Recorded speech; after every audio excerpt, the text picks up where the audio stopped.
नमस्कार शेतकरी मित्रांनो, शेतकऱ्यांची शेतीशाळा प्राकृतिक आधुनिक कृषी शोध प्रशिक्षण झाले रामपुरी बुद्रुकमध्ये आपले सहर्ष स्वागत आहे.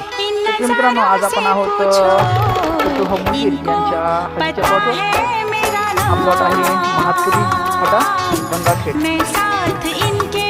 तर पहा, आज जे आता नैसर्गिक दिवस आपल्याला द्यायचा आहे. नैसर्गिक दिवस आपल्याला डोसमध्ये काय द्यायचं? नैसर्गिक दिवसमध्ये आपल्याला गंधभरण पोषणसाठी फॉस्फरिक ॲसिड द्यायचं आणि अमिनो ॲसिड द्यायचं आणि पोटॅशियम क्लोराईड द्यायचं.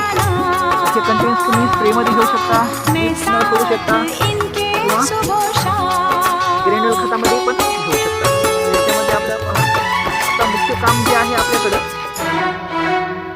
कुठं आपल्या शेंगा एकदा माती लावली, डबल माती आपल्याला लावावी लागणार आहे. त्यासाठी आपल्याला हे एकच काम करायचं आहे. आता थोडं